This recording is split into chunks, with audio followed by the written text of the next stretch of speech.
family didn't just wrestle their opponents, they declared war on the entire wrestling business. Angelo Poffo, father of Randy Macho Man Savage and Lanny the Genius, was more than just a promoter running a tiny outlaw company. He was the godfather of grudges, the architect of ICW's fight against anyone who dared call them second-rate. For Angelo and his boys, respect wasn't handed out, it was taken, usually with a steel chair and a lawsuit waiting on the other side. The wrestling establishment laughed at the Poffos, but Angelo laughed back harder.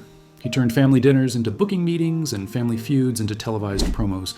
If wrestling was high school, the Poffos were the kids banned from the cafeteria for throwing food at the headmaster. And trust me, they never stopped throwing. The series dives into the names the Poffo family hated with a passion, from promoters who mocked them to rivals who dared step on their outlaw turf. Grab a chair, each episode gets personal, bitter, and unapologetically outlaw, one feud at a time. Jerry Jarrett and Angelo Poffo's clash started the moment ICW launched in Kentucky. Jarrett didn't just see a rival, he saw a threat. The term outlaw promotion became a weapon. In the territorial system, being labeled outlaw was a career sentence, but Angelo wore it like armor. Jarrett publicly dismissed ICW talent as amateurs, mocked their shows and newsletters, and threatened legal action at every turn. Angelo reportedly told colleagues that Jarrett had two speeds, slow and litigious, and that both were dangerous. The insult went straight to the Poffo family's pride. Angelo wasn't the type to back down.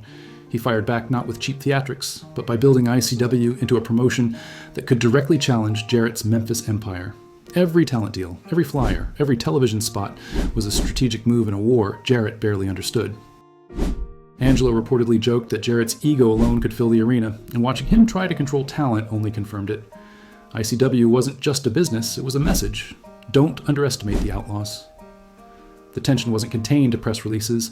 Jarrett refused to cooperate with ICW bookings, blocked cross-promotional opportunities, and quietly pressured talent not to jump ship.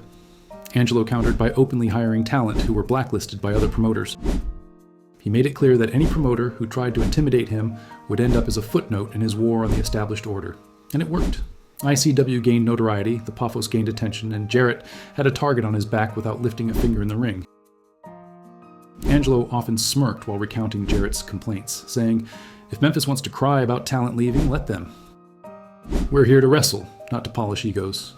The outlaw label that Jarrett threw at Angelo became the battle cry for ICW, and Jarrett himself became the first name on their list of enemies.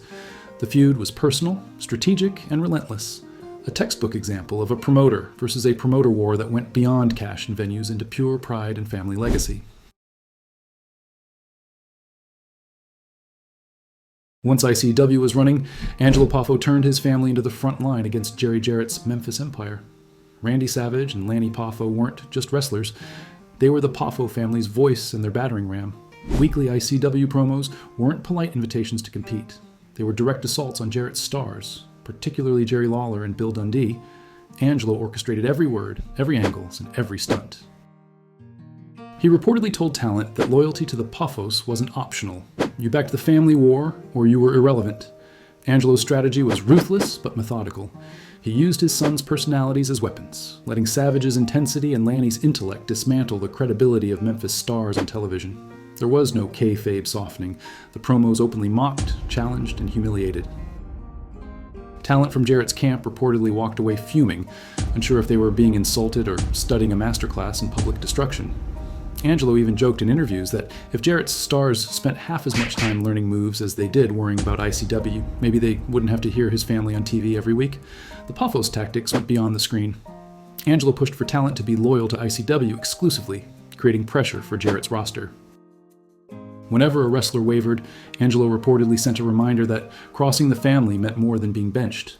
It meant public embarrassment and potential blacklisting in territories where ICW had influence. The family war wasn't only Savage versus Lawler, it was Angelo versus every promoter who dared interfere with his son's rise. Even behind the scenes, one-liners were constant. Angelo told reporters, "We don't start fights, we finish them, and we do it in front of cameras." By the mid-1980s, ICW wasn't just surviving, it was a thorn in Memphis's side. The Poffos had made it clear, crossing their family wasn't a feud, it was a declaration of war, and Angelo was the general directing every shot. The feud between Angelo Poffo and Jerry Jarrett didn't stay in the ring or on television. It spilled into courtrooms with as much intensity as any ICW main event. Lawsuits flew over talent contracts, venue bookings, and accusations of sabotage. Jarrett claimed ICW was undermining his business, while Angelo countered that Jarrett was blocking competition and crushing wrestlers' opportunities. The legal arena became a second battlefield, with both sides trading paper like punches. Angelo reportedly told reporters, "If lawsuits were wrestling moves, we'd already have him pinned." Angelo's approach to these battles was as strategic as it was relentless. Every claim Jarrett filed, Angelo turned into a publicity tool, showing ICW as a company willing to fight back. He made sure his sons understood the stakes, using every legal challenge to motivate Savage and Lanny to keep up the on-screen assault. Angelo reportedly joked that watching Jarrett squirm in depositions was more satisfying than any match he ever booked. The legal warfare also set the tone for the promotion's reputation. Other promoters saw Angelo as a stubborn, dangerous man who would go to extreme lengths to protect his family and his business. Jarrett's public statements about ICW being unprofessional only fueled Angelo's motivation. The Poffos leveraged every allegation to sharpen their image. Outsiders saw a small promotion going toe-to-toe with Memphis's kingpin, and Angelo made sure the story always highlighted ICW's audacity. Even when the courts were involved, Angelo maintained his trademark one-liners and savage humor. He reportedly told a reporter, "Jarrett can file all the papers he wants. We'll just keep wrestling and laughing at the mess." The legal battles were more than strategy. They were a message. Crossing the Poffo family didn't just risk a match loss, it risked being dragged into a calculated public and humiliating war. By the mid-1980s, the courtroom saga had solidified ICW's reputation as the family that wouldn't back down, proving that Angelo's war against Jarrett extended beyond promos and matches. It was personal, relentless, and entirely unapologetic. By 1984, ICW was bleeding financially, and the Poffos had to face the reality that even the most stubborn outlaws can't survive alone. The solution came in the form of a merger with Jerry Jarrett's Continental Wrestling Association, a move that on paper looked like compromise, but in reality was a calculated survival tactic. Angelo Poffo didn't see it as surrender. He saw it as keeping the fight alive, just under new circumstances. The merger was tense from day one. Angelo reportedly told his sons that they weren't shaking hands with Jarrett to make friends. They were buying time. Every booking, every talent arrangement, and every show had Angelo's fingerprints. He made sure that ICW's voice remained subtly in every corner of the merged company. While Jarrett called it a business necessity, Angelo treated it like a temporary truce, one that didn't erase years of insults, courtroom battles, and personal animosity. Even within the new structure, Angelo's one-liners didn't stop.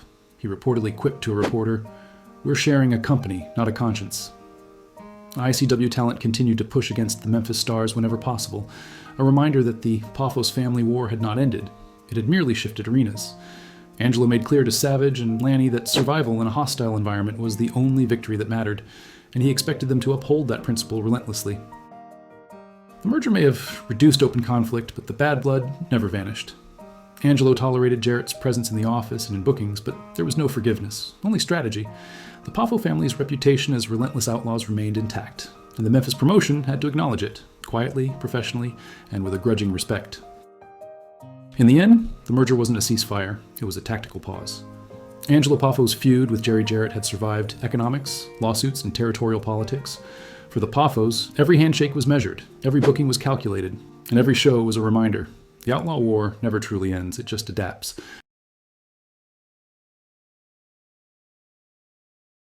The Poffo family's war with Jerry Jarrett wasn't just a feud, it was a masterclass in stubbornness, strategy, and unapologetic grit. Angelo Poffo built a family army, backed his sons, and made sure no insult went unanswered. Even the merger didn't erase the venom, it just shifted the battlefield. ICW left a mark on Memphis wrestling, proving that crossing the Poffos meant dealing with more than talent and tights. It meant dealing with a family who played for keeps. Like the fight? Hit like, subscribe, and join the Outlaw series. Every feud, every promoter, every grudge, unfiltered and relentless. Thanks for watching.